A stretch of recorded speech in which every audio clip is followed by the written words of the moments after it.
한국은 냄비 같은 민족입니다. 뜨겁지만 금방 식어버리죠. 보안 개념이라고는 찾아볼 수 없는 아마추어들입니다. 2025년 12월 백악관 회의실, 일본 경제산업성 특별고문 요시다 타케시의 발언입니다. 펜타곤 장성들은 고개를 끄덕였습니다. 65년간 태평양을 지켜온 일본의 말이니 믿을만하다고 생각했죠. 그런데 말입니다. 단 72시간 뒤 그 오만했던 일본 고관이 FBI의 수갑차고 끌려가며 절규했습니다. 이건 모함이야. 미일 동맹을 깰 셈이야? 무슨 일이 있었던 걸까요? 한국을 삼류라 비웃던 자들이 한국 기술자들 앞에 무릎 꿇고 용서를 빌게 만든 그 소름 돋는 반전의 순간을 지금 공개합니다. 새벽 2시 백악관 지하 전략실의 분위기는 장례식장처럼 무겁게 가라앉아 있었습니다.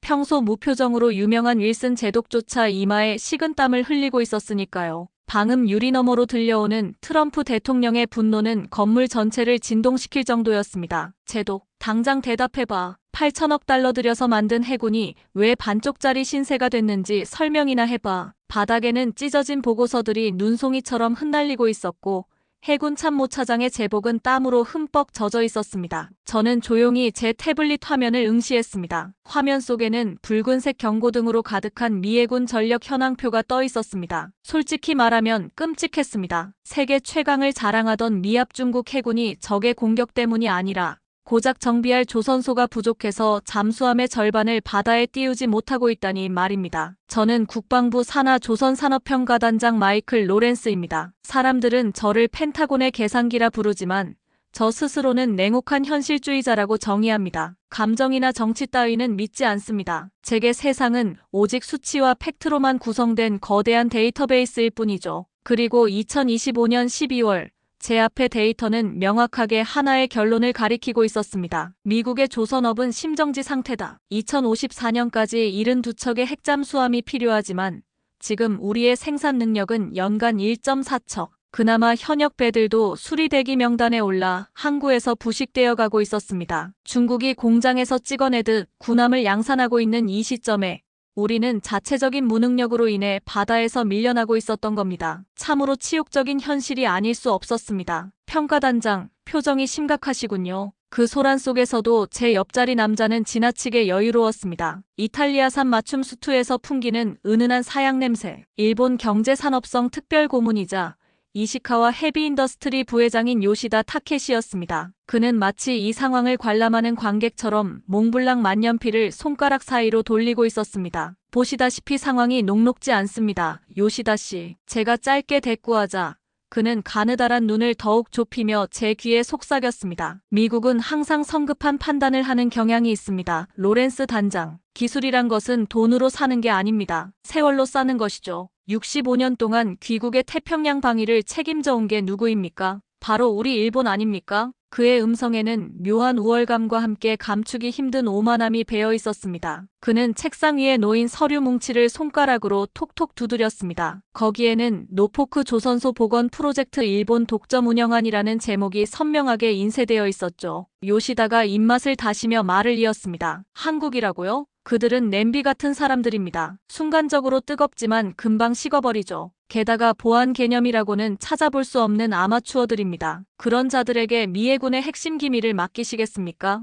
그건 늑대에게 양을 맡기는 격입니다. 솔직히 말씀드리면 당시 저는 그의 말에 상당 부분 공감하고 있었습니다. 평가단장으로서 제가 수집한 자료 속 한국은 제조 능력은 인정받지만 여전히 검증이 부족한 신흥 파트너에 불과했으니까요. 반면 일본은 수십 년간의 로비와 정교한 외교 수사로 자신들의 입지를 철저히 다져놓고 있었습니다. 요시다의 논리는 정교했습니다. 그는 한국 기업이 참여하면 북한을 통한 정보 유출 위험이 있고 미해군의 기밀이 중국으로 실시간 흘러갈 것이라는 공포를 심어주었습니다. 펜타곤의 장성들조차 그 안보 위험 논리 앞에서는 이성을 잃고 흔들릴 수밖에 없었죠. 대안은 있습니까? 제가 묻자 요시다는 기다렸다는 듯 두툼한 제안서를 제 앞으로 밀어냈습니다. 저희 이시카와 중공업이 전담하겠습니다. 미일 통합 정비 프로그램, 저희의 숙련된 장인들을 파견해드리죠. 물론 비용은 다소 높지만 완벽한 보안을 위해서라면 그 정도는 투자하셔야 하지 않겠습니까?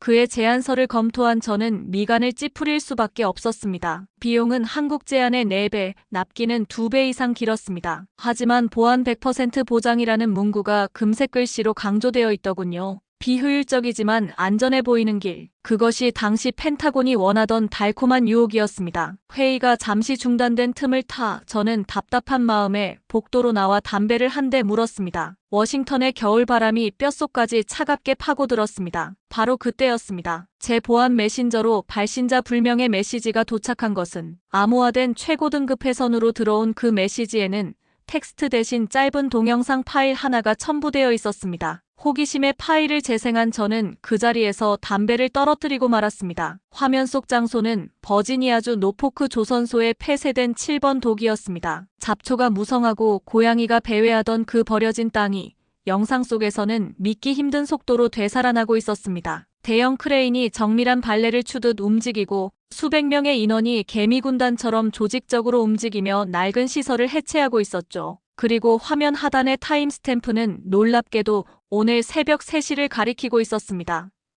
이게 물리적으로 가능한 속도인가? 저도 모르게 중얼거렸습니다. 영상 마지막에는 서툰 영어로 쓰인 현수막 하나가 클로즈업 되었습니다. 우리는 잠들지 않는다. 우리는 만든다. 하나오션. 그 순간 등 뒤에서 인기척이 느껴졌습니다. 돌아보니 요시다가 특유의 냉소를 띤 미소로 서 있었습니다. 평가단장, 무엇을 그리 흥미롭게 보십니까? 아, 한국인들이 버려놓은 공사판이군요. 웃기는 일입니다. 저런 걸 보여주기용 퍼포먼스라고 하는 겁니다. 기초공사도 없이 저렇게 서두르다가는 6개월도 안 가서 붕괴될 게 뻔합니다. 조잡하기 그지없지 않습니까? 그는 제 어깨에 먼지를 털어주는 척하며 낮게 속삭였습니다. 미국은 품격을 지켜야죠. 저가 노동력에 현혹되지 마십시오. 저희가 곧 의회에 정식으로 문제를 제기할 겁니다. 한국의 저 무모한 공사가 연방 안전기준을 위반했다고 말입니다. 그의 말투에서 소름 끼치는 악의가 느껴졌습니다. 단순한 경쟁자가 아니었습니다. 그는 한국이 미국 땅에 발붙이는 것 자체를 원천 차단하려는 교활한 방해꾼이었던 겁니다. 하지만 요시다는 한 가지를 간과하고 있었습니다. 제가 감정보다 숫자를 믿는 사람이라는 사실을 말이죠. 방금 본 영상 속 움직임은 요시다가 말하는 무질서한 쇼가 아니었습니다. 그건 마치 정밀 시계처럼 소름 돋을 정도로 완벽하게 조율된 오케스트라였습니다. 저는 주머니 속 휴대폰을 꽉 쥐었습니다. 아직 펜타곤은 한국을 의심하고 있었고 트럼프 대통령은 분노하고 있었으며 일본은 함정을 파놓고 기다리고 있었습니다. 과연 이 아슬아슬한 줄타기에서 한국이라는 변수가 어떤 파장을 일으킬지 그때까지만 해도 저는 전혀 예상하지 못했습니다. 단지 묘한 기대감이 차가운 가슴 한구석을 녹이기 시작했다는 것.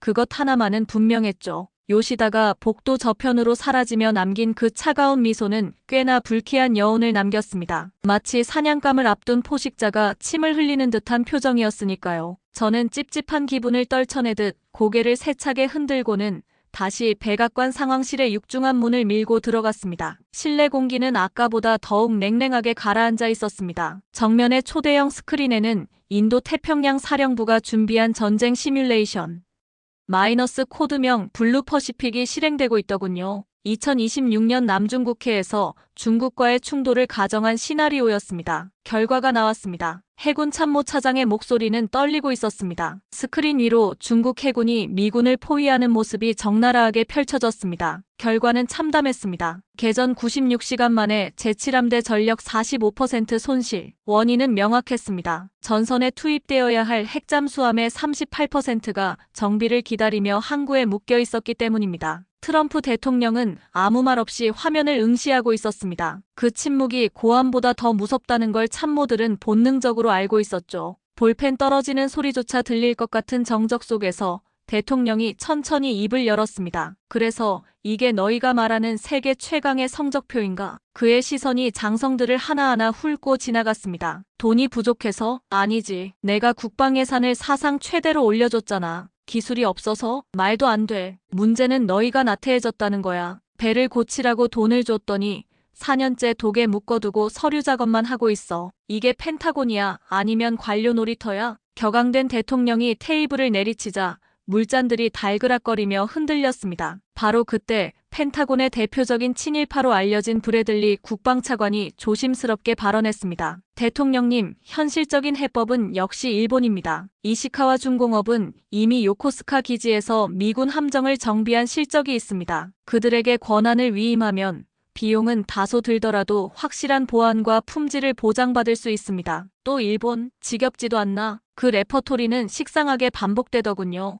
요시다가 뿌린 로비의 씨앗이 펜타곤 깊숙이 뿌리내리고 있다는 증거였습니다. 브래들리 차관은 덧붙여 말했습니다. 반면 최근 제안서를 낸 한국 기업 하나오션이라고 했습니까? 그들은 검증되지 않았습니다. 무엇보다 그들이 인수한 노포크 조선소는 지난 12년간 상선 몇 척 만들고 파산 직전이었던 곳입니다. 그런 폐허에서 최첨단 핵잠수함을 정비하겠다. 이건 도박입니다. 대통령님, 논리적으로는 브래들리의 말이 합당했습니다. 데이터상 노포크 조선소는 사망 선고를 받은 곳이나 다름없었으니까요. 하지만 제 주머니 속 휴대폰은 아까 본 그 영상 때문에 뜨겁게 달아오르고 있었습니다. 우리는 잠들지 않는다. 우리는 만든다. 그 투박한 문구가 자꾸만 머릿속을 맴돌았던 겁니다. 저는 조용히 손을 들어 발언권을 요청했습니다. 대통령님, 산업평가단장 마이클 로렌스입니다. 팩트 하나만 확인하겠습니다. 모두의 시선이 제게 집중되었습니다. 저는 태블릿을 꺼내 메인 스크린에 연결했습니다. 브래들리 차관께서는 일본의 경험을 강조하셨지만 제가 확보한 데이터는 조금 다른 이야기를 하고 있습니다. 지난 7년간 이시카와가 정비한 미군 함정 중 18%에서 재고장이 발생했습니다. 원인은 대부분 일본식 규격 고집으로 인한 부품 불일치였죠. 브래들리 차관의 얼굴이 붉어졌지만 저는 멈추지 않았습니다. 그리고 한국 맞습니다. 그들은 미해군 함정 정비 경험이 적습니다. 하지만 전 세계 상선 시장 점유율 1위, 액화천 연가스 운반선 기술 독점, 무엇보다 납기 준수율 99.7% 이게 그들의 성적표입니다. 우리에게 필요한 건 경험 많은 노인입니까? 아니면 빠르고 정확한 젊은 피입니까? 회의실이 술렁거렸습니다. 제 발언은 펜타곤의 불문율을 깨는 것이었으니까요. 일본은 안전하고 한국은 불안하다는 그 오래된 선입견에 균열을 낸 겁니다. 트럼프 대통령이 흥미롭다는 듯 턱을 괴었습니다. 로렌스, 그래서 자네 생각은 뭔가? 한국 사람들에게 맡기면 일주일 만에 끝난다는 마법이라도 있나? 아직은 알 수 없습니다. 저는 잠시 망설였습니다. 요시다가 보여준 자신감, 그리고 그 뒤에 숨겨진 묘한 조급함. 제 본능이 경고하고 있었습니다. 일본이 저토록 필사적으로 한국을 막으려는 데에는 우리가 모르는 진짜 이유가 있을 것이라고 말입니다. 직접 확인해보고 싶습니다. 보고서나 로비스트의 말장난이 아니라 제 눈으로 팩트를 보고 싶습니다. 마침 하나오션 측에서 내일 노포크 조선소 현장을 공개한다고 합니다. 제가 가서 검증하겠습니다. 만약 그들이 사기꾼이라면 제가 직접 계약서를 찢어 돌아오겠습니다. 브래들리 차관이 즉각 반발했습니다. 평가단장, 자네 정신이 있나? 펜타곤 고위직이 고작 조선소 공사판에 가겠다고? 그건 국방부의 위신을 깎는 일이야. 게다가 그곳은 지금 보안 등급도 없는 민간 구역이라고. 그렇기에 더욱 가야죠. 보안 등급이 없는데 어떻게 핵잠수함을 맡깁니까? 제 눈으로 그들의 보안 체계, 공정, 그리고 그 자신감의 실체를 직접 확인하겠습니다. 제 단호한 태도에 트럼프 대통령이 책상을 치며 일어났습니다. 좋아, 로렌스가 간다. 단 조건이 있어. 그는 저를 손가락으로 가리키며 엄포를 놓았습니다. 일주일이야. 일주일 안에 노포크 조선소가 우리 잠수함을 받을 준비가 됐는지 아니면 그냥 폐철 야적장인지 결판을 내. 만약 한국 사람들이 허풍을 친 거라면 자네가 책임지고 그들의 제안서를 내 벽난로 땔감으로 써버려. 명심하겠습니다. 회의가 끝나고 밖으로 나왔을 때 워싱턴의 하늘은 잿빛으로 흐려져 있었습니다. 저는 곧바로 펜타곤 지하주차장으로 향하지 않고 제 사무실로 돌아와 문을 잠갔습니다. 그리고는 아까 받은 그 영상의 메타데이터를 분석하기 시작했습니다. 전송 위치 버지니아주, 노포크 해군 조선소, 촬영 장비 미등록 보안 카메라, 조작 흔적 없음, 조작된 영상은 아니었습니다. 하지만 영상 속 속도는 상식을 벗어나 있었습니다. 사람이 아니라 기계도 아닌 마치 살아있는 생명체처럼 조선소가 숨쉬고 있었으니까요. 저는 책상 한 구석에 쌓여있던 하나오션 사업계획서를 다시 꺼내 펼쳤습니다. 빽빽한 텍스트 사이로 볼드체로 강조된 문장이 눈에 들어왔습니다. 프로젝트 2025 우리는 미국을 돕는 것이 아니다. 미국의 조선업을 부활시키는 것이다. 오만하거나 혹은 미친 사람들이거나 둘 중 하나였습니다. 저는 인터폰을 눌러 비서에게 지시했습니다. 지금 당장 노포크행 헬기를 준비해. 그리고 내 신분을 숨길 수 있는 민간인 출입증을 만들어둬. 공식 방문이 아니야. 잠입조사다. 요시다가 알면 발광하겠지만 상관없었습니다. 저는 양복 재킷을 벗어던지고 옷장에 걸려있던 낡은 작업용 점퍼를 꺼내 입었습니다. 워싱턴의 엘리트 관료가 아니라 까다로운 현장 감독관이 되어 그들의 민낯을 볼 작정이었습니다. 만약 그곳에서 본 것이 거짓이라면 저는 가차없이 한국을 매장시킬 겁니다. 하지만 만약 그 영상이 진실이라면 문득 요시다가 왜 그렇게 필사적으로 저를 막아섰는지 알 것 같았습니다. 놈은 두려웠던 겁니다. 100년 이어온 일본의 독점이 한국이라는 신흥강자에게 무너지는 그 순간이 올까봐 말입니다. 헬기장으로 향하는 제 발걸음이 빨라졌습니다. 심장이 불규칙하게 뛰기 시작했습니다. 이건 단순한 출장이 아니었습니다. 거대한 거짓과 진실이 충돌하는 현장으로 뛰어드는 첫 발걸음이었으니까요. 가자. 팩트를 확인하러. 워싱턴의 스카이라인이 헬기 창문 너머로 멀어지는 것을 보며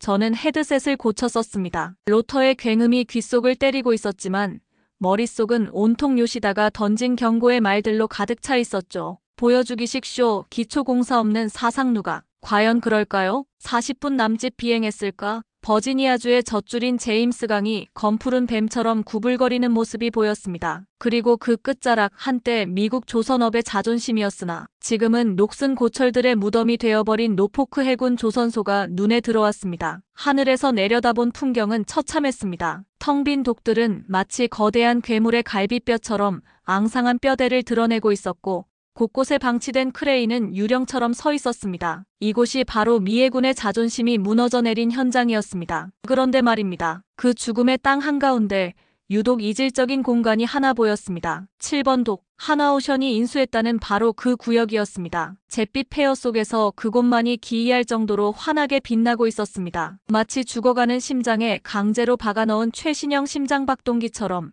그곳은 맹렬하게 박동하고 있었습니다. 헬기가 착륙하자마자 저는 신분을 감추기 위해 외부 안전 컨설턴트라는 가짜 명찰을 목에 걸었습니다. 로렌스 단장이 아닌 까다로운 감사관이 되어 그들의 허점을 찾아낼 작정이었으니까요. 헬기장에는 낡은 지프차 한 대가 대기하고 있었는데 운전석에 앉은 늙은 백인 남자가 저를 보며 씩 웃더군요. 안전점검 나오셨어? 꽉 잡으시오. 여기 한국 양반들은 속도 위반이 일상이니까. 그의 이름은 제임스. 노포크 조선소에서 35년을 일하다가 해고당했던 전형적인 녹슨지대의 노동자였습니다. 차가 독을 향해 달리는 동안 저는 창밖 풍경에서 눈을 뗄 수 없었습니다. 제가 예상했던 조선소의 풍경은 고함 소리와 쇠망치 소리, 그리고 매캐한 용접가스로 뒤덮인 아수라장이었습니다. 그게 제가 평생 봐온 미국 조선소였으니까요. 하지만 차에서 내려 7번 독의 정문 스마트야드라고 적힌 거대한 게이트를 통과하는 순간 저는 제 귀를 의심해야 했습니다. 너무나 조용했습니다. 축구장 4배 크기의 거대한 조립공장 내부에는 수백 명의 사람들이 있었지만 누구 하나 소리 지르는 사람이 없었습니다. 들리는 것이라고는 규칙적인 기계음과 바닥을 미끄러지듯 이동하는 무인 운반차의 전자신호음뿐이었죠. 이게 조선소라고? 저도 모르게 중얼거렸습니다. 바닥은 반도체 공장처럼 먼지 하나 없이 코팅되어 있었고 공기 중에는 쇳가루 대신 은은한 오존 냄새가 감돌았습니다. 무엇보다 충격적인 건 작업자들의 모습이었습니다. 기름때 묻은 작업복 대신 그들은 마치 우주복을 연상시키는 스마트 슈트를 입고 태블릿을 들여다보고 있더군요. 저는 본능적으로 꼬투리를 잡기 위해 눈을 번뜩였습니다. 저 멀리 거대한 선박 블록 앞에서 팔짱을 낀 채 가만히 서 있는 한 동양인 엔지니어가 보였기 때문입니다. 그의 앞에는 용접 로봇팔 2개가 바쁘게 움직이고 있었지만 정작 그는 아무것도 하지 않은 채 허공만 응시하고 있었습니다. 딱 걸렸다. 나카무라의 말이 맞았다고 생각했습니다. 보여주기식 자동화, 로봇만 돌려놓고 사람은 노는 전형적인 태만. 저는 성큼 그에게 다가갔습니다. 이봐요, 거기 당신. 제 고함에도 그는 미동조차 하지 않았습니다. 가까이 가서 보니 그는 허공을 보는 게 아니었습니다. 그가 쓴 투명한 고글 증강현실 글라스 안쪽에서 무수한 데이터가 폭포수처럼 쏟아져 내리고 있더군요. 작업 중에 잡담은 금지입니다. 그가 저를 쳐다보지도 않고 건조하게 대답했습니다. 영어 발음은 완벽했지만 억양에는 감정이 거세된 듯한 차가움이 묻어났습니다. 난 본사에서 나온 안전 컨설턴트요. 로봇이 작업하는 동안 작업자가 손을 놓고 있는 건 규정 위반 아닙니까? 돌발 상황에 대비해서 수동 조작 레버를 잡고 있어야지. 제가 일부러 트집을 잡으며 목소리를 높였습니다. 그제야 그가 고글을 벗고 저를 쳐다보더군요. 30대 초반이나 되었을까? 앳된 얼굴이었지만 눈빛만은 수십 년 된 장인처럼 깊고 침착했습니다. 명찰에는 책임연구원 강준혁이라고 적혀 있었습니다. 선생님, 지금은 1980년대가 아닙니다. 강 연구원은 화를 내거나 변명하는 대신 너무나 차분하게 팩트를 들이밀었습니다. 제가 레버를 잡으면 불량률이 0.5%로 올라갑니다. 하지만 지금 이 로봇은 0.001%의 오차로 작업 중이죠. 제 역할은 로봇을 조종하는 게 아니라 로봇이 보내오는 데이터를 해석하고 다음 공정을 설계하는 겁니다. 인간의 근육은 쇠를 이길 수 없지만 인간의 뇌는 쇠를 지배하니까요. 할 말을 잃었습니다. 그의 태도는 오만함과는 거리가 멀었습니다. 그저 물은 100도에서 끓는다는 사실을 말하는 과학자처럼 담백했죠. 그때 저를 태워다준 운전기사 제임스가 껄껄 웃으며 다가와 제 어깨를 쳤습니다. 이보쇼, 컨설턴트 양반. 저 친구 괴롭히지 마쇼. 저 친구가 내 허리를 살려준 은인이니까. 무슨 소리입니까? 제임스는 턱짓으로 로봇을 가리켰습니다. 내가 이 바닥에서 35년을 굴렀어. 예전 미국 주인놈들은 우리 보고 게으른 돼지라고 욕하면서 사람이 들어갈 수도 없는 좁은 탱크 안에 기어 들어가서 용접하라고 등 떠밀었지. 덕분에 내 허리랑 무릎은 작살이 났고. 근데 한국 사람들이 오더니 뭐라는 줄 알아? 사람은 그런 위험한 데 들어가는 거 아니래. 그건 기계한테 시키고 당신들은 그 기계를 가르치는 선생님이 되라고 하더라고. 제임스의 눈가가 촉촉해졌습니다. 처음엔 미친 소린 줄 알았지. 근데 진짜야. 우린 이제 더 이상 소모품이 아니야. 운영자지. 순간 멍해졌습니다. 요시다는 한국이 미국의 일자리를 뺏고 저급한 기술로 현장을 망칠 거라고 했습니다. 하지만 제 눈앞의 현실은 정반대였습니다. 한국은 단순히 배를 만드는 게 아니라 미국 노동자들의 무너진 자존감을 다시 세워주고 있었던 겁니다. 그때 강 연구원이 쓰고 있던 고글을 벗으며 묘한 미소를 지었습니다. 저 컨설턴트님, 아니 로렌스 단장님이라고 불러야겠군요. 뭐라고요? 저는 화들짝 놀라 뒷걸음질 쳤습니다. 가짜 신분증, 허름한 작업복, 완벽한 연기까지 제 위장은 완벽했습니다. 그런데 일개 연구원이 제 정체를 알고 있다니. 당황한 저를 보며 그가 자신의 스마트 태블릿을 톡톡 두드렸습니다. 놀라실 거 없습니다. 단장님께서 정문을 통과하실 때 저희 보안 인공지능이 단장님의 안면, 근육 데이터를 분석해서 신원을 확인하는데 정확히 0.3초 걸렸으니까요. 그럼 처음부터 알고 있었나? 귀빈께서 암행시차를 원하시는 것 같아서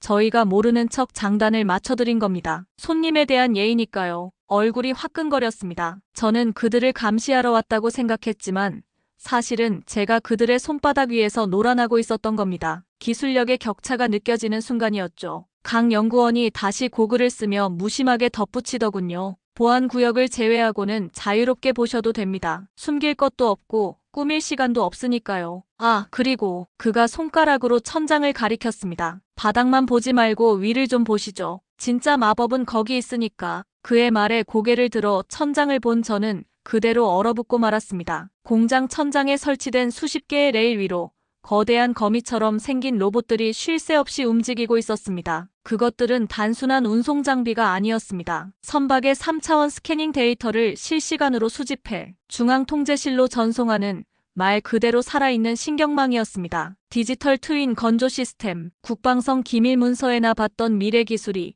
이곳 노포크의 낡은 창고 안에서 멀쩡하게 돌아가고 있었습니다. 등골이 오싹해졌습니다. 이건 조선소가 아니었습니다. 거대한 3차원 프린터, 아니 거대한 실험실이었습니다. 하지만 감탄만 하고 있을 수는 없었습니다. 제 임무는 이곳의 치명적 결함을 찾는 것이었으니까요. 겉보기엔 완벽해 보이는 이 시스템, 어딘가에 분명 요시다가 심어놓은 독이 퍼지고 있을 테니까요. 아니면 이 완벽함 자체가 함정일 수도 있었습니다. 저는 떨리는 손으로 가슴에 숨긴 카메라 버튼을 눌렀습니다. 기록 시작. 노포크 현장은 내 예상을 완전히 벗어났다. 이곳은 미쳤다. 좋은 의미로든 나쁜 의미로든. 그때였습니다. 강 연구원의 태블릿에서 날카로운 경고음이 울린 것은 경고, 외부 접속 시도 감지, IP 우회 경로 확인. 평온했던 강 연구원의 표정이 순식간에 굳어졌습니다. 그가 급히 무전기에 대고 한국어로 외쳤습니다. 보안팀, 방화벽 3구역에 트래픽이 몰리고 있어. 이거 단순 디도스가 아니야. 누군가 설계도면 서버로 들어오려고 해. 올 것이 왔구나. 직감했습니다. 요시다의 그림자가 생각보다 훨씬 더 빠르고 깊숙하게 이곳을 덮치기 시작했다는 것을 말입니다. 보안팀, 방화벽 3구역에 트래픽이 몰리고 있어. 강 연구원의 외침에 제 심장은 쿵하고 내려앉았습니다. 요시다의 경고가 현실이 되는 순간이었으니까요. 귀를 찢는 듯한 경고음이 울려 퍼지는 그 혼란 속에서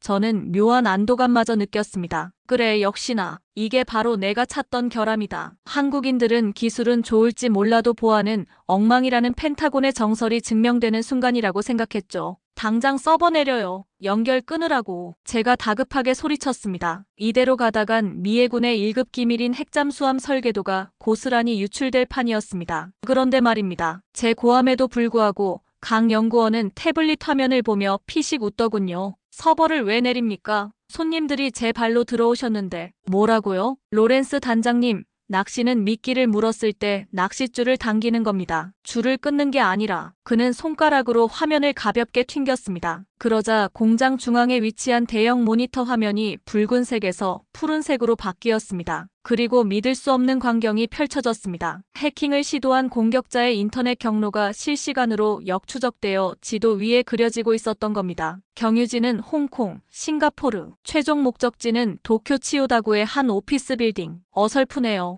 강 연구원은 마치 지루한 비디오 게임을 끝낸 아이처럼 하품을 했습니다. 양자 암호 난수표를 뚫으려고 1990년대식 디도스 공격을 하다니. 저희 하나 시스템의 방화벽은 일반적인 서버가 아닙니다. 침입자가 들어오는 순간 그 경로를 가상 서버에 가두고 역으로 그들의 단말기 정보를 털어버리죠. 방금 공격한 자들의 하드디스크 일련 번호까지 확보했습니다. 선물로 드릴까요? 저는 마른 침을 삼켰습니다. 등줄기에 소름이 돋더군요. 방어? 아니었습니다. 이건 사냥이었습니다. 미국 정보부도 며칠이 걸리는 역추적을 이들은 단 0.02초 만에 자동화 시스템으로 끝내버린 겁니다. 저는 애써 태어난 척하며 물었습니다. 이런 시스템이 원래 설치되어 있었습니까? 인수하자마자 가장 먼저 한 게 통신망 교체였습니다. 보안이 뚫리면 기술도 없으니까요. 그의 담담한 대답에 저는 할 말을 잃었습니다. 하지만 제 자존심은 아직 패배를 인정하지 않고 있었습니다. 이건 소프트웨어일 뿐이다. 진짜 배를 만드는 건 하드웨어다. 거친 쇠덩이를 다루는 현장에서까지 이런 마법이 통할 리는 없다. 스스로를 다독였죠. 좋습니다. 보안은 인정하죠. 하지만 4개월 납기.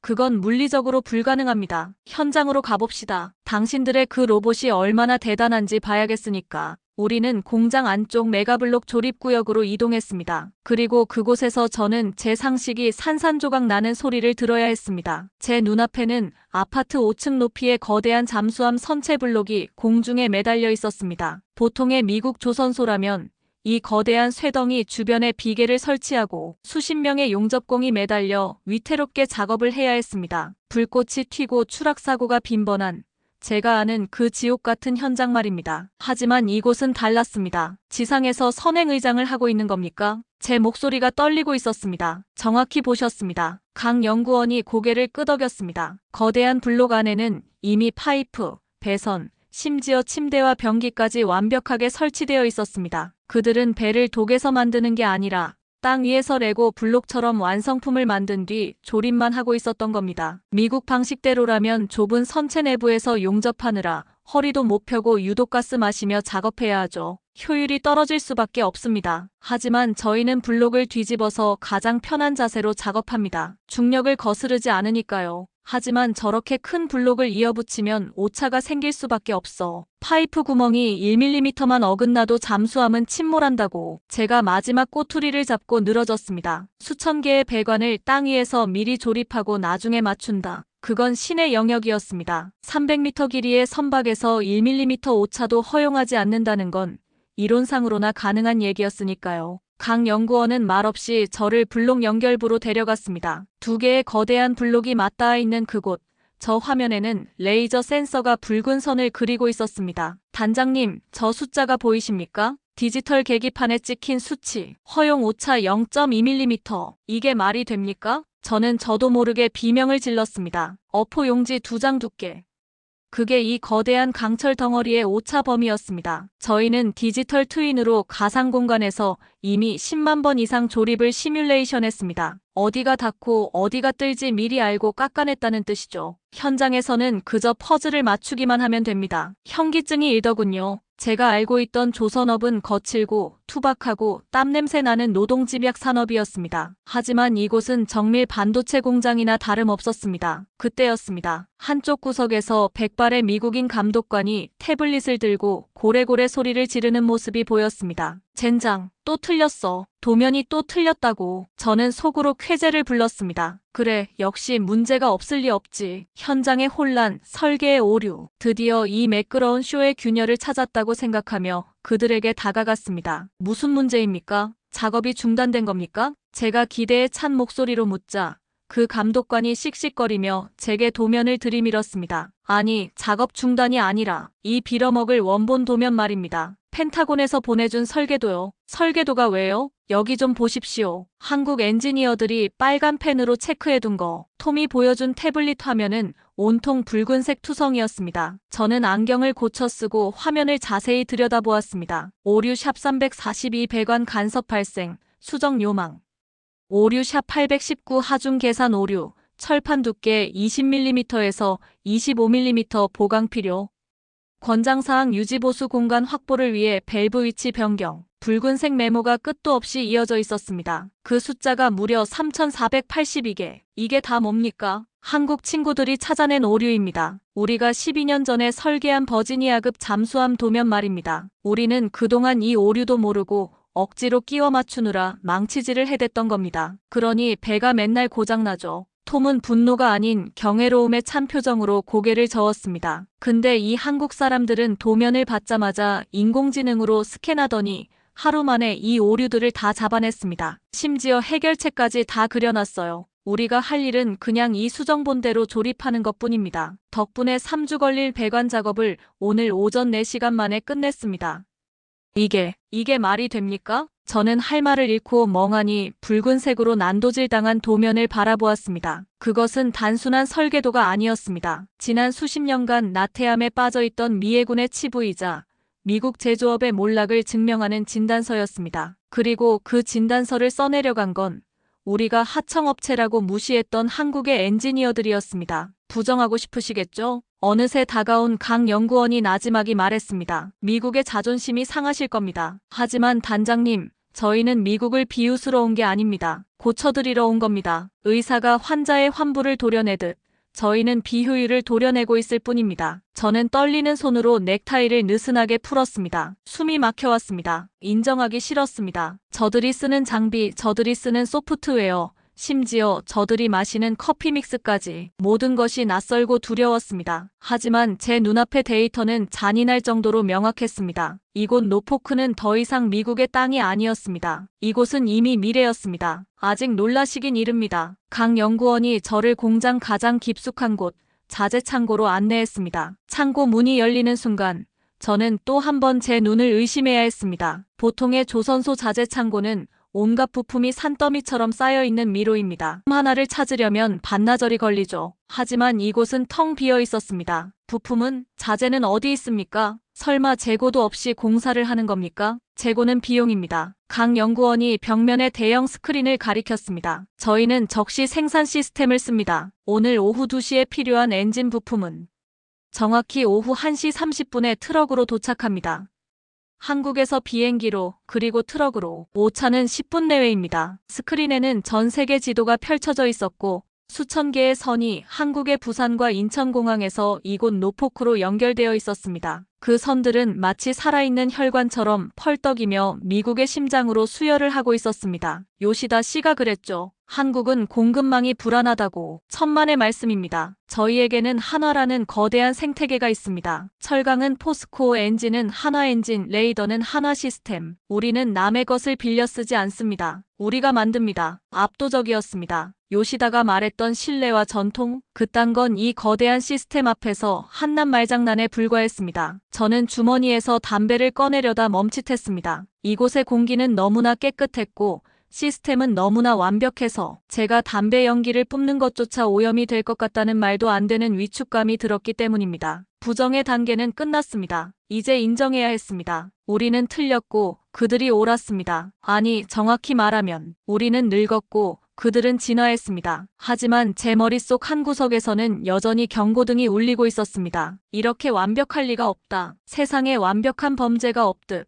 완벽한 기술도 없다. 분명 어딘가에 치명적인 약점이 있을 것이다. 나는 그걸 찾아야 한다. 그래야 미국의 자존심을 조금이라도 지킬 수 있다. 강 연구원, 제 목소리는 갈라져 있었습니다. 다 좋은데 한 가지 빠진 게 있군요. 말씀하시죠. 이 모든 건 기계의 이야기입니다. 하지만 전쟁은 사람이 합니다. 당신네 그 잘난 로봇들이 과연 예측 불가능한 전시 상황에서도 돌아갈까요? 해킹이 아니라 물리적인 타격, 전력 차단 같은 극한 상황 말입니다. 저는 마지막 카드를 던졌습니다. 시스템 의존도가 높을수록 시스템이 붕괴되었을 때의 리스크는 크다는 점을 파고든 겁니다. 강 연구원은 잠시 침묵하더군요. 그의 눈동자가 처음으로 흔들리는 것처럼 보였습니다. 아, 드디어 약점을 찾았구나 싶었던 찰나 그가 조용히 웃으며 대답했습니다. 그래서 준비했습니다. 3구역 아날로그 벙커로 모시겠습니다. 아날로그 벙커? 저희는 기계만 믿지 않습니다. 최악의 상황, 즉 모든 전기가 끊기고 모든 로봇이 멈췄을 때 그때 배를 움직이는 건 결국 사람의 손이니까요. 그가 안내한 곳은 최첨단 공장 구석에 있는 낡은 컨테이너 박스였습니다. 그 문을 여는 순간 저는 그날 하루 종일 느꼈던 것과는 전혀 다른 종류의 전율을 느껴야 했습니다. 그곳에는 디지털 트윈도 로봇도 없었습니다. 대신 땀에 젖은 러닝 셔츠를 입은 한국인 기술자들과 미국인 노동자들이 머리를 맞대고 쭈그리고 앉아 손으로 도면을 그리고 있었습니다. 기름 냄새, 땀 냄새, 그리고 거친 숨소리. 이건 저희가 미국 분들에게 전수하고 있는 건 로봇 조작법만이 아닙니다. 강 연구원의 목소리가 진지하게 가라앉았습니다. 손끝의 감각, 쇠가 우는 소리를 듣는 법, 그리고 끝까지 포기하지 않는 깡. 기계가 멈추면 저희는 망치를 들고라도 배를 고칠 겁니다. 그게 한국 조선업이 세계 1위인 진짜 이유입니다. 망치로 머리를 얻어맞은 기분이었습니다. 첨단 기술로 압도하고 아날로그 감성으로 확인 사살을 하다니 저는 그제야 인정할 수밖에 없었습니다. 요시다는 틀렸습니다. 이들은 냄비처럼 금방 식는 민족이 아니었습니다. 이들은 펄펄 끓는 용광로 그 자체였습니다. 아날로그 벙커에서 느꼈던 뜨거운 전율이 채 가시기도 전이었습니다. 강 연구원은 저를 다시 밖으로 이끌더군요. 그의 표정은 방금 전까지 보여주던 기술자의 자부심과는 사뭇 다른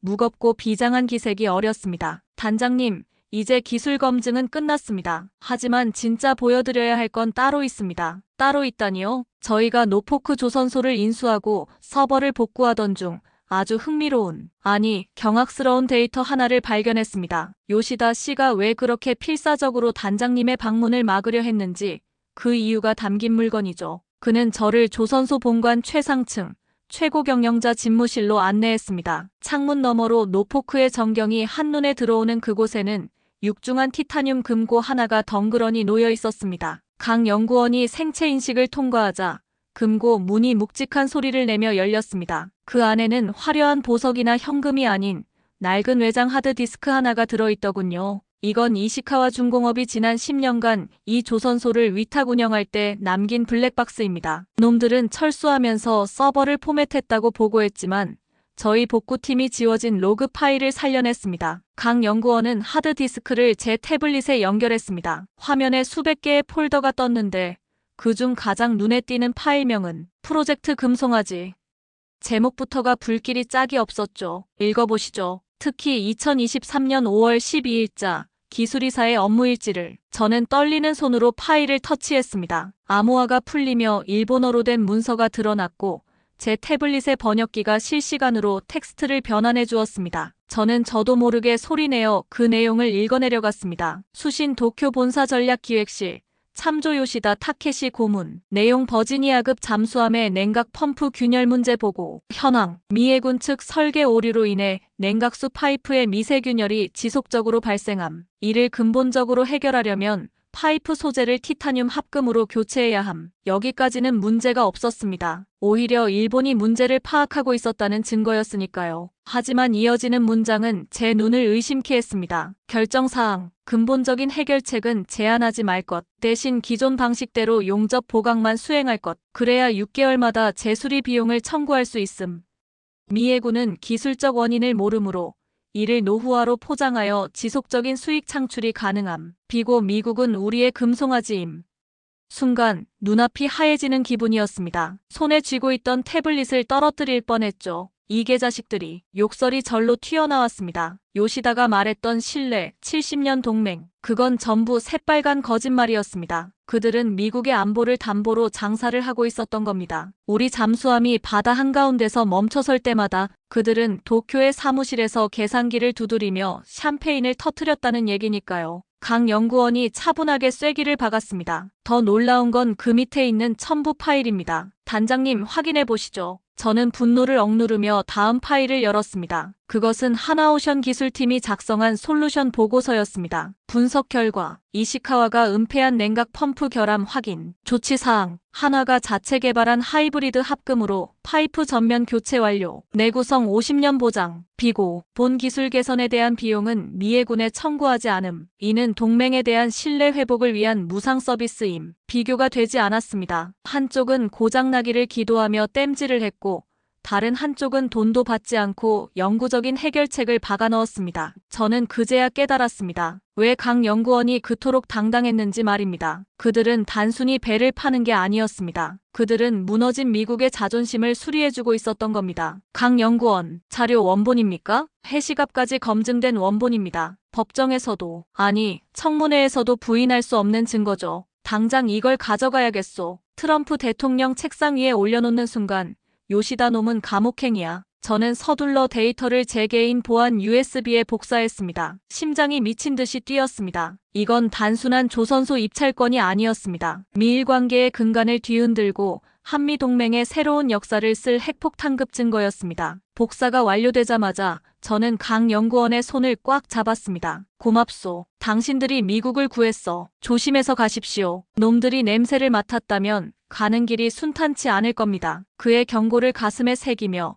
저는 헬기장으로 뛰었습니다. 해는 이미 저물어 노포크의 하늘은 붉게 타오르고 있었습니다. 헬기 로터가 돌아가기 시작했고 저는 조종사에게 소리쳤습니다. 최대 속력으로 백악관 직통 라인으로 간다. 헬기가 이륙하고 조선소가 바닥에 점처럼 작아질 때까지만 해도 저는 승리를 확신하고 있었습니다. 제 주머니 속 USB가 요시다의 심장에 박힐 비수라고 믿어 의심치 않았으니까요. 하지만 그 확신이 무너지는 데는 그리 오랜 시간이 걸리지 않았습니다. 워싱턴 상공에 진입했을 무렵 제 보안폰이 요란하게 울리기 시작했습니다. 발신자는 백악관 비서실. 저는 회심의 미소를 지으며 통화 버튼을 눌렀습니다. 로렌스입니다. 대통령님께 보고드릴 긴급 사안이. 마이클 로렌스. 지금 즉시 기관의 모든 직무 권한이 정지되었다. 수화기 너머로 들려온 것은 트럼프 대통령의 목소리가 아니었습니다. 펜타곤 내 대표적인 친일파 브래들리 국방차관의 차가운 음성이었죠. 뭐라고? 브래들리, 자네 지금 무슨 소리를 하는 건가? 자네에 대한 내부 감사가 시작됐네. 혐의는 국가기밀 유출 및 수뢰. 자네 계좌에서 출처 불명의 자금 50만 달러가 발견됐어. 송금처는 한국의 페이퍼 컴퍼니더군. 이런 미친. 그건 조작이야. 요시다지. 놈이 파놓은 함정이라고. 제가 고함을 쳤지만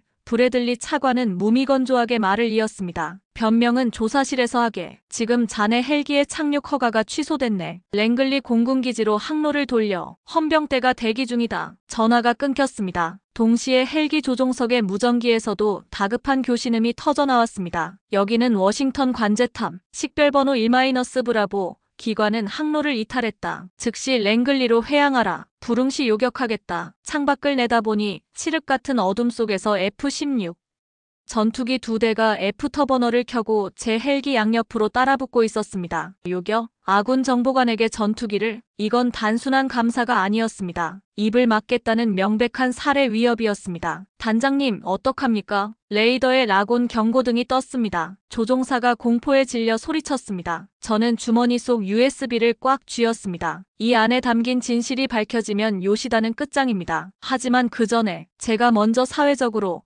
아니 물리적으로 매장당할 판이었습니다. 놈들은 빨랐습니다. 제가 노포크에서 감탄하고 있는 동안 그들은 워싱턴에서 제 목을 조를 올가미를 완성해 놓은 겁니다. 이대로 랭글리로 가면 빼앗긴다. USB도 내 명예도 그리고 미국의 미래도 선택해야 했습니다. 순순히 잡혀가서 조작된 증거 앞에 무릎 꿇을 것인가? 아니면 목숨을 걸고 탈출하여 진실을 터뜨릴 것인가? 저는 조종사의 어깨를 낚아채며 명령했습니다. 통신 꺼. 그리고 저공비행으로 포토맥 강을 따라간다. 네. 그러다 격추됩니다. 쏘지 못해. 여기는 민간인 거주 구역 상공이야. 놈들도 워싱턴 한복판에서 정보관을 격추시키진 못해. 랭글리가 아니라 내 안전가옥으로 간다. 5분 안에 따돌려. 헬기가 급선회하며 빌딩 숲 사이로 곤두박질 쳤습니다. 중력 가속도가 온몸을 짓누르는 고통 속에서도 저는 이를 악물고 요시다의 얼굴을 떠올렸습니다. 그래, 해보자 이거지. 누가 먼저 죽나 한번 해보자고. 전쟁은 시작되었습니다. 이제부터는 데이터 싸움이 아니었습니다. 피가 튀고 살이 찢기는 진짜 진흙탕 싸움이 막을 올린 겁니다. 꽉 잡으세요. 충격에 대비해 조종사의 비명과 동시에 헬기가 요란한 굉음을 내며 지상으로 곤두박질 쳤습니다. 빌딩 숲 사이를 위태롭게 빠져나온 기체는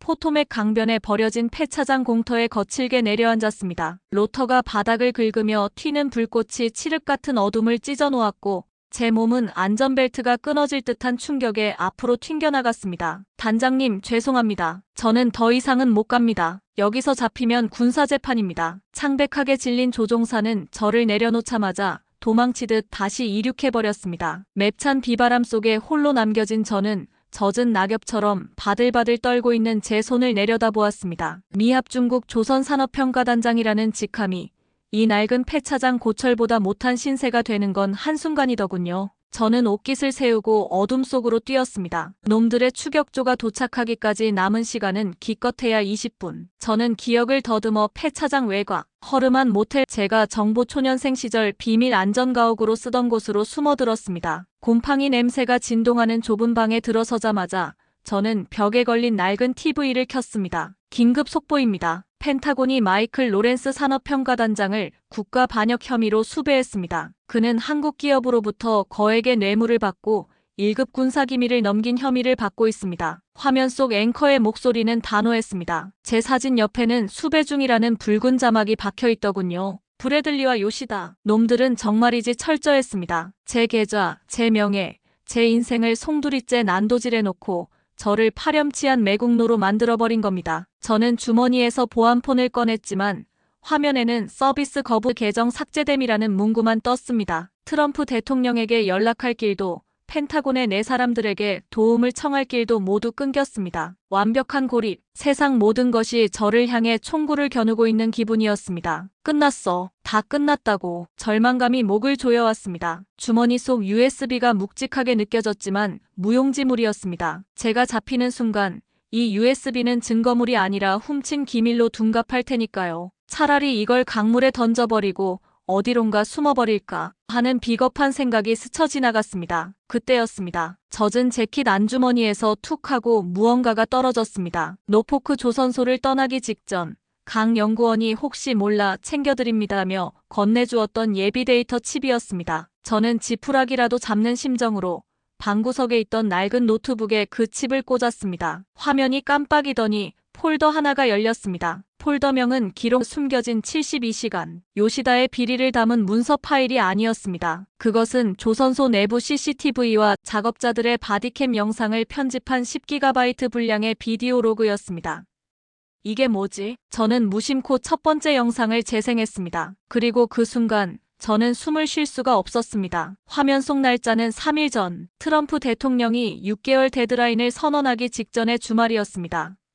장소는 노포크 7번 도계 지하 잠수함의 벨러스트 탱크 내부였습니다. 그곳은 스마트야드의 화려함과는 거리가 먼 지옥 그 자체였습니다. 성인 남성 한 명이 겨우 기어들 수 있는 좁고 어두운 통로. 바닥에는 썩은 진흙과 기름이 무릎까지 차올라 있었고 유독가스 경보기가 시끄럽게 울리고 있었습니다. 그 악취나는 어둠 속에서 대여섯 명의 사람들이 엎드려서 무언가를 하고 있었습니다. 그들은 로봇이 아니었습니다. 한국인 엔지니어들이었습니다. 김 부장님, 산소 농도가 18% 밑으로 떨어졌습니다. 나가셔야 합니다. 바디캠을 찬 누가 다급하게 외쳤지만 화면 속의 중년 남성은 고개를 저으며 손에 든 스크래퍼로 녹슨 철판을 미친 듯이 긁어내고 있었습니다. 안 돼. 여기 크랙을 못 찾으면 로봇이 용접을 못해. 센서가 오작동한다고. 이대로 덮으면 배도 고장나. 하지만 이러다 쓰러지십니다. 야, 이 새끼야. 우리가 왜 여기까지 왔는데? 미국 놈들이 우리 보고 기술 없다고 무시했잖아. 놈들이 우리더러 삼류라고 비웃었잖아. 여기서 포기하면 우리 후배들은 평생 하청업체 소리 들으며 살아야 돼. 알았어? 김 부장의 목소리는 절규에 가까웠습니다. 그의 장갑은 이미 찢어져 있었고 손가락 마디마디에서는 붉은 피가 배어나와 검은 기름과 섞이고 있었습니다. 그는 피 묻은 손으로 철판을 문지르고 또 문질렀습니다. 0.1mm의 1mm의 균열이라도 찾아내기 위해 그는 자신의 살을 깎아내고 있었던 겁니다. 다음 영상은 더 충격적이었습니다. 새벽 4시, 모두가 잠든 시각. 한 젊은 연구원이 로봇을 붙잡고 울고 있었습니다. 아까 저에게 차분하게 팩트를 설명하던 강준혁 연구원이었습니다. 제발 한 번만 더. 오차율 잡아야 해. 제발. 그는 코피가 터져 인중이 붉게 물든 줄도 모르고 밤새도록 코딩을 수정하고 있었습니다. 그의 책상 옆에는 다 마신 에너지 드링크 캔이 산더미처럼 쌓여 있었고 쪽잠을 잔 흔적이 역력한 침낭이 구겨져 있더군요. 저는 그제야 깨달았습니다. 제가 낮에 보았던 그 깨끗하고 완벽한 스마트 야드, 0.001%의 오차도 허용하지 않는다는 그 디지털 트윈. 그것은 하늘에서 뚝 떨어진 마법이 아니었습니다. 그것은 보이지 않는 곳에서 피와 땀, 그리고 뼈를 갈아 넣은 수백 명의 한국인들이 만들어낸 피눈물의 결정체였습니다. 그들은 단순히 돈을 벌기 위해 온 게 아니었습니다. 그들에게 이 프로젝트는 전쟁이었습니다. 무시했던 세상에 대한 복수이자 조국의 명예를 건 처절한 투쟁이었던 겁니다. 요시다는 이것을 쇼라고 비웃었습니다. 저조차도 기술일 뿐이라고 생각했죠. 하지만 아니었습니다. 이것은 혼이었습니다. 어떤 최첨단 AI로도 흉내낼 수 없는 인간만이 보여줄 수 있는 숭고한 집념이었습니다. 젠장, 제 눈에서 뜨거운 것이 흘러내렸습니다. 닦아낼 생각도 하지 못했습니다. 부끄러웠습니다. 저는 고작 뇌물 혐의가 무서워 도망칠 생각이나 하고 있는데 저들은 목숨을 걸고 남의 나라 배를 고치고 있었습니다. 좁은 탱크 안에서 유독가스를 마셔가며 피 묻은 손으로 동맹을 지키고 있었던 겁니다. 화면 속 김 부장이 잠시 방독면을 벗고 거친 숨을 몰아쉬며 카메라를 보고 말하더군요. 마치 지금의 저에게 하는 말처럼. 미국 양반들이 알아줄까? 우리가 이렇게 개고생한 거. 옆에 있던 동료가 대답했습니다. 몰라줘도 상관없습니다. 배만 잘 뜨면 되죠. 그게 기술자 자존심 아닙니까? 그 한마디가 제 심장에 비수처럼 꽂혔습니다. 쾅! 그때 모텔 방문이 부서질 듯 울렸습니다. 밖에서 웅성거리는 소리와 함께 경찰차 사이렌 소리가 들려왔습니다. 놈들이 기어이 여기까지 쫓아온 겁니다. 마이클 로렌스, 안에 있는 거 다 안다. 당장 나와. 브래들리의 사냥개들이 문을 걷어차고 있었습니다. 예전 같았으면 공포에 질려 뒷문으로 도망쳤을 겁니다. 하지만 지금은 이상하게도 마음이 차분해지더군요. 저는 노트북을 닫고 USB를 챙겨 일어섰습니다. 거울 속에 비친 제 모습은 엉망이었지만 눈빛만은 그 어느 때보다 살아있었습니다. 저들의 피와 땀을 받았는데 제가 이대로 비겁하게 숨을 수는 없었으니까요. 김 부장님, 당신들의 그 노력 헛되지 않게 하겠습니다. 미국이 몰라줘도 제가 알게 만들겠습니다. 저는 방문을 향해 걸어갔습니다. 잡히는 한이 있어도 이 증거를 법정에서, 아니, 전 세계 언론 앞에서 터뜨릴 방법은 있습니다. 이제부터는 저의 전쟁이었습니다. 문고리를 잡은 제 손에 힘이 들어갔습니다. 밖에는 무장한 요원들이 총을 겨누고 있겠지만 제 뒤에는 수백 명의 한국 기술자들이 버티고 서 있는 것만 같았습니다. 들어와봐, 이 자식들아. 저는 문을 활짝 열어젖혔습니다. 손, 머리 위로, 움직이면 쏜다. 문을 여는 것과 동시에 눈부신 서치라이트 불빛이 시야를 하얗게 태워버렸습니다. 제가 미처 상황을 파악하기도 전에 검은 군화가 제 명치를 걷어찼고 억센 손들이 제 팔을 뒤로 꺾어 제압하더군요. 바닥에 얼굴이 처박힌 채 저는 차가운 시멘트 바닥의 냉기를 뺨으로 느껴야 했습니다. 마이클 로렌스, 당신을 긴급 체포합니다. 미란다 원칙 따위는 없었습니다. 제 손목에 채워진 건 경찰의 수갑이 아니라 테러리스트용 케이블 타이였습니다. 저를 끌고 가는 요원들의 팔뚝에는 소속 부대 마크조차 없더군요. 그들은 국가의 공권력이 아니라 브래들리와 요시다가 고용한 사냥개들이 분명했습니다. 머리에 검은 두건이 씌워진 채 저는 짐짝처럼 SUV 트렁크에 실렸습니다. 차가 덜컹거릴 때마다 늑골이 욱신거렸지만 육체의 고통보다 더 참기 힘든 건 패배감이었습니다. 결국 이렇게 끝나는 건가? 진실을 손에 쥐고도 전할 방법이 없어서 얼마나 달렸을까요? 차가 멈추고 저는 어딘가로 질질 끌려갔습니다. 탁! 곰팡이 냄새와 웅웅거리는 환풍기 소리, 지하시설이었습니다. 두건이 벗겨지자 형광등 불빛 아래 비웃는 미소를 짓고 있는 두 남자가 보이더군요. 브래들리 국방차관, 그리고 요시다 타케시였습니다. 꼬리발비 아니군요. 로렌스 단장. 요시다가 최고급 가죽 구두로 제 정강이를 툭툭 찼습니다. 그는 제 주머니에서 압수한 USB를 손가락으로 빙빙 돌리며 혀를 차더군요. 이게 당신의 목숨줄이었습니까? 영원한 금송아지 프로젝트.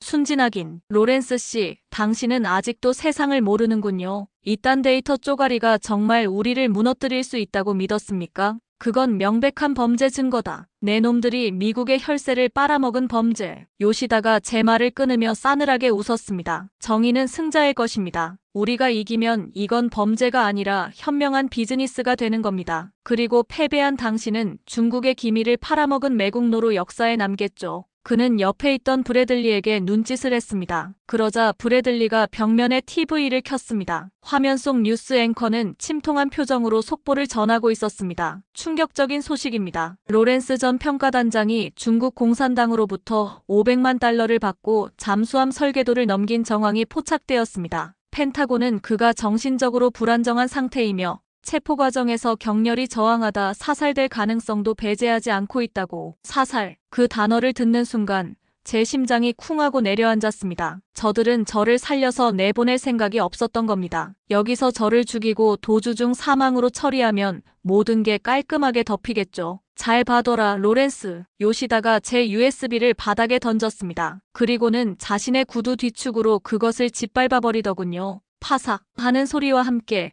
제가 목숨 걸고 가져온 진실이, 수백 명의 한국인들이 피땀 흘려 지켜낸 그 증거가 산산조각 났습니다. 플라스틱 파편들이 바닥에 흩어지는 모습을 보며 제 영혼의 어딘가도 함께 부서져 내리는 것 같았습니다. 이게 현실입니다. 당신의 그 잘난 팩트는 쓰레기통으로 들어갔고 남은 건 권력뿐이죠. 요시다는 재킷을 가볍게 두드리고는 방을 나갔습니다. 브래들리 역시 경멸 어린 시선을 던지며 뒤따라 나갔고 육중한 철문이 닫히는 소리가 감옥의 종소리처럼 울려 퍼졌습니다. 완벽한 어둠, 그리고 정적. 저는 묶인 손을 풀려고 몸부림쳤지만 케이블 타이는 살을 파고들 뿐 꿈쩍도 하지 않았습니다. 비참했습니다. 평생을 국가에 헌신했고 오직 데이터와 진실만을 숭배해온 제 인생이 고작 사기꾼들의 말장난 몇 마디에 부정당하고 쓰레기 취급을 받다니. 으악! 짐승 같은 울음소리가 제 목구멍에서 터져나왔습니다. 분노인지 슬픔인지 아니면 공포인지 알 수 없는 감정이 눈물과 콧물이 되어 범벅이 되었습니다. 포기해. 넌 졌어. 아무도 널 기억하지 않을 거야. 내면의 목소리가 속삭였습니다. 그냥 여기서 혀를 깨물고 죽는 게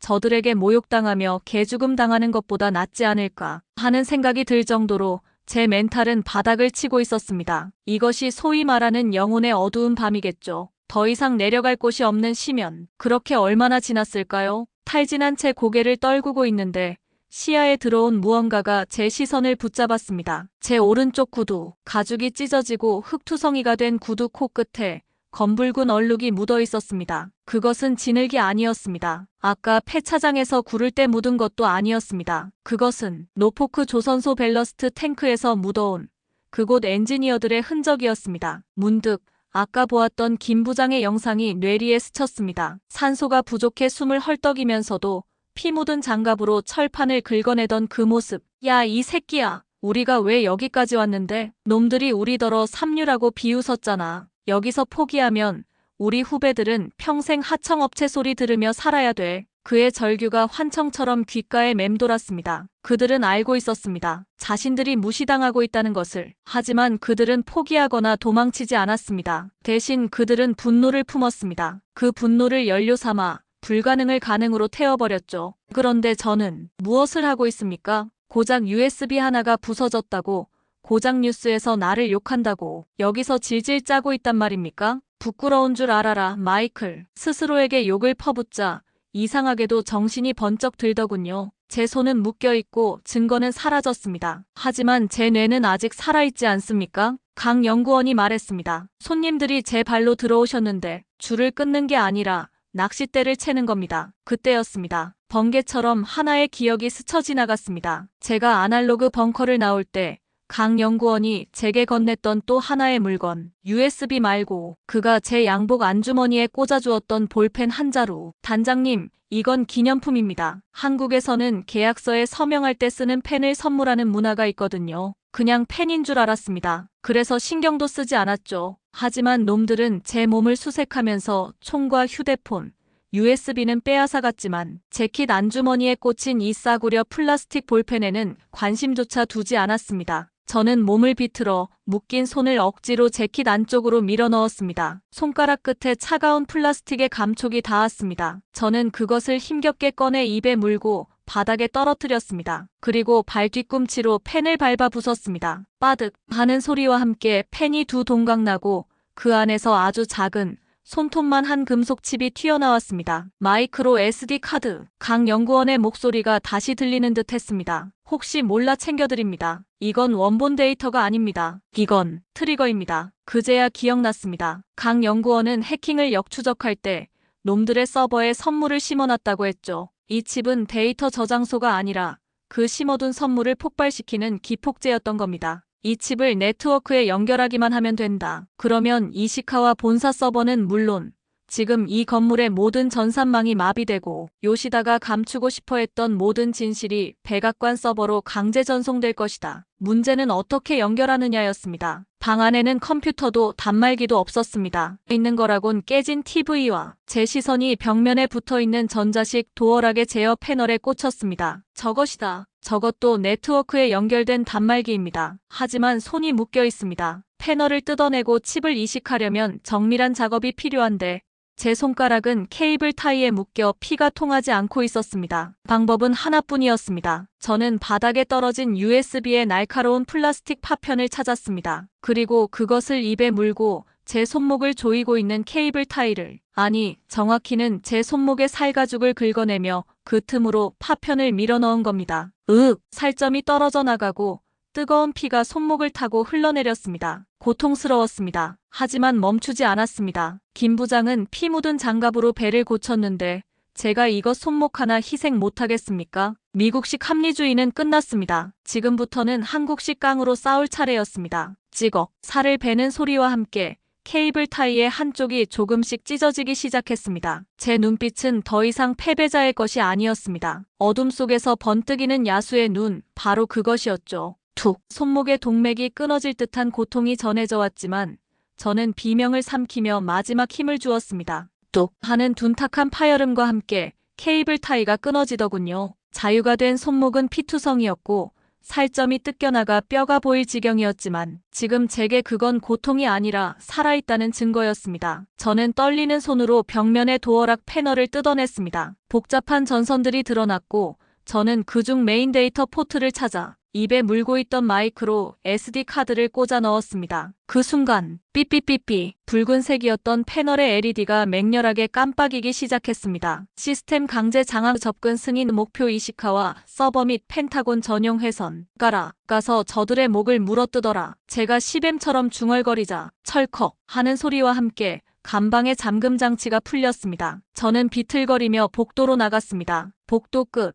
브래들리와 요시다가 있는 상황실 쪽에서 다급한 고함 소리가 들려오기 시작했습니다. 이게 뭐야? 화면이 왜 이래? 서버가 다운됐습니다. 외부 접속입니다. 외부? 어디야? IP 추적해. 저는 벽을 짚으며 천천히 그곳으로 향했습니다. 제 발자국마다 붉은 핏자국이 남았지만 제 발걸음은 그 어느 때보다 가벼웠습니다. 상황실 문을 박차고 들어갔을 때 그곳은 이미 아수라장이었습니다. 수십 개의 모니터가 온통 경고창으로 뒤덮여 있었고 요시다는 얼굴이 사색이 되어 전화기에 대고 소리를 지르고 있더군요. 브래들리 차관은 멍하니 메인 스크린을 올려다보고 있었습니다. 로렌스, 저를 발견한 브래들리가 유령이라도 본 듯 뒷걸음질 쳤습니다. 피투성이가 된 채 서 있는 제 모습은 그들에게 공포 그 자체였을 겁니다. 어떻게 나왔지? 아니, 그것보다 이게 무슨 짓이야? 브래들리가 권총을 꺼내려 했지만 저는 차분하게 메인 스크린을 가리켰습니다. 총은 나중에 뽑게, 브래들리. 지금 자네가 봐야 할 건 내가 아니라 저 화면이니까. 스크린에는 하나오션의 로고와 함께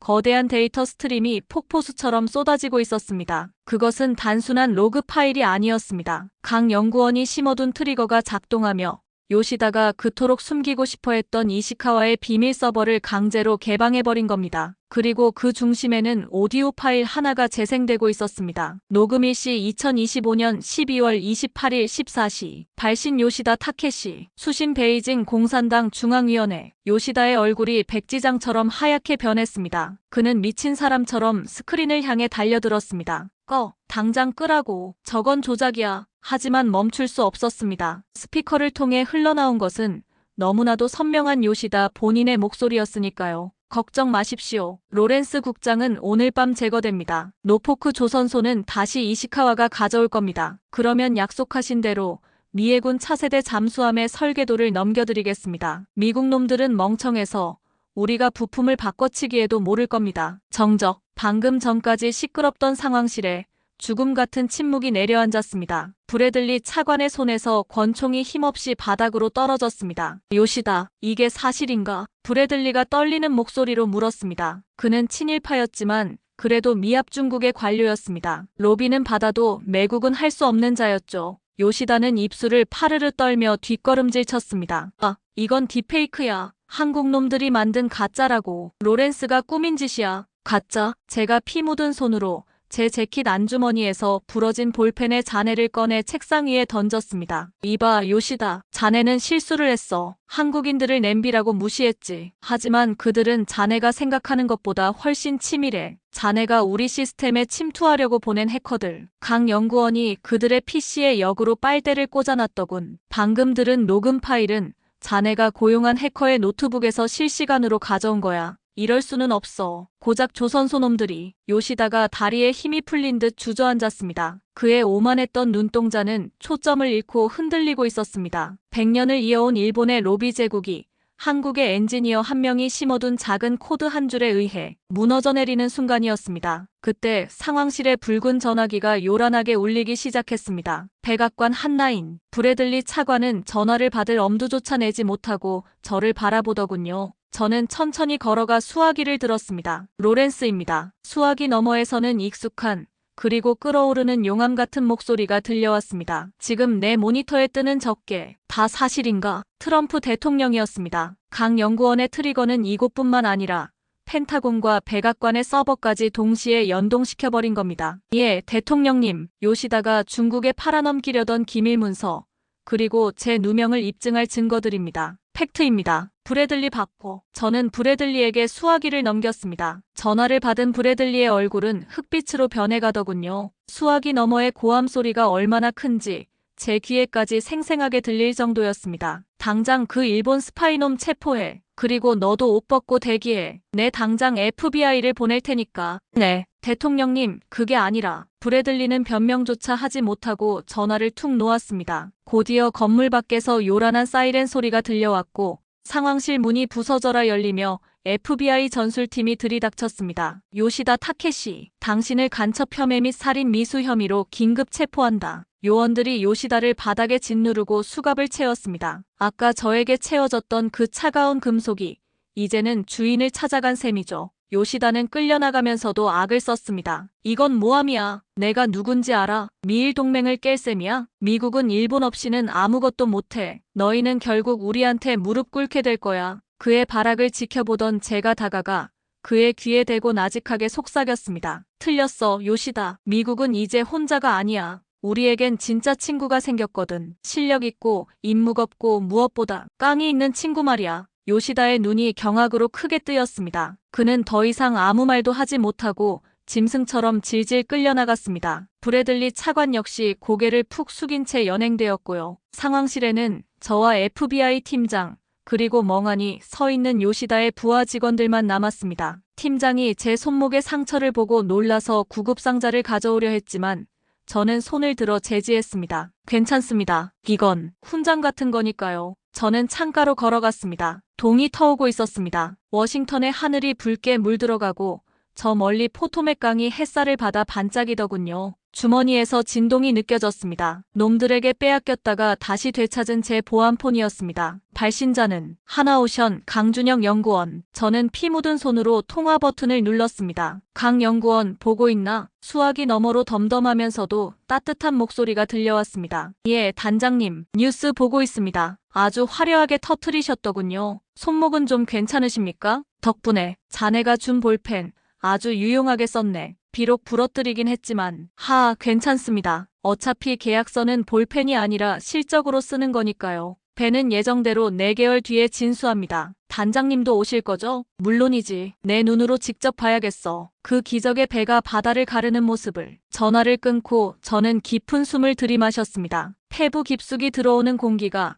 그 어느 때보다 상쾌했습니다. 어제까지만 해도 저는 데이터를 믿는 냉철한 이성주의자였습니다. 하지만 오늘 저는 알게 되었습니다. 세상에는 데이터로 측정할 수 없는 힘이 있다는 것을. 그것은 누군가를 위해 기꺼이 자신의 손을 더럽히는 희생, 그리고 불가능 앞에서도 결코 물러서지 않는 한국인들의 뜨거운 혼이었습니다. 미국은 살았습니다. 아니, 미국은 다시 태어났습니다. 대한민국이라는 가장 강력한 엔진을 장착하고 말입니다. 4개월 후 포토맥강 너머로 붉은 태양이 솟아오르고 있었습니다. 어젯밤의 그 악기 어린 추격전과 총성은 마치 먼 옛날의 일처럼 아득하게 느껴지더군요. 제 손목에는 붕대가 감겨 있고 재킷 주머니에는 부러진 볼펜 조각이 남아있었지만 제 마음은 그 어느 때보다 평온했습니다. 노포크의 아침은 축제 분위기였습니다. 뉴스에서는 요시다의 구속 소식과 함께 미 행정부가 한미조선 동맹을 공식 선포했다는 속보가 쉴 새 없이 흘러나오고 있었죠. 거리는 어제와 똑같이 바쁘게 돌아가고 있었지만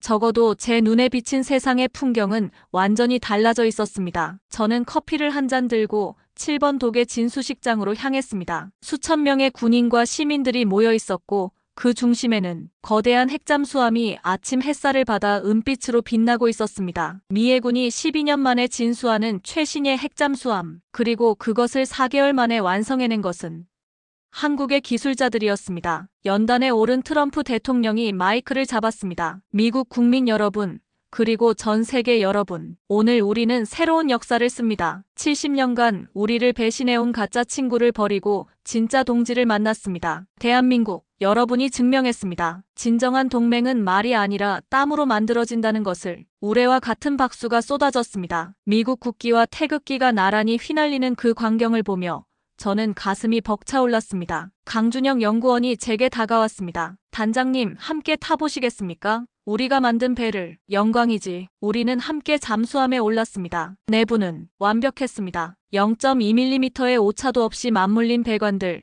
피 묻은 손으로 긁어낸 철판들, 밤을 새워 코딩한 시스템들, 모든 것이 하나로 어우러져 살아 숨쉬는 거대한 생명체를 만들어냈습니다. 단장님, 강 연구원이 조용히 말했습니다. 우리는 이제 갑니다. 다음 프로젝트가 기다리고 있거든요. 하지만 이 배에는 우리의 혼이 담겨 있습니다. 미국을 지켜주세요. 저는 그의 손을 꽉 잡았습니다. 고맙네. 자네들이 미국을 구했어. 저희는 그냥 배를 만들었을 뿐입니다. 그는 미소를 지으며 떠났습니다. 오늘 이야기 어떠셨습니까? 미국의 심장부에서 벌어진 이 숨막히는 첩보전과 반전 드라마. 오만했던 일본의 코를 납작하게 누르고 실력 하나로 세계 최강 미국의 존경을 받아낸 우리 한국인들의 이야기가 가슴 벅차게 다가오지 않으셨나요? 누군가는 이것을 기적이라고 말합니다. 하지만 우리는 알고 있습니다. 이것은 기적이 아니라 보이지 않는 곳에서 피와 땀을 흘린 우리 기술자들의 정당한 대가라는 것을 말이죠. 지금 이 순간에도 세계 곳곳에서 대한민국의 위상을 높이고 계신 모든 분께 존경과 감사를 바칩니다. 여러분의 뜨거운 응원 댓글은 영상을 만드는 데 큰 힘이 됩니다. 저는 다음 시간에도 가슴 뜨거워지는 이야기로 다시 찾아오겠습니다. 감사합니다.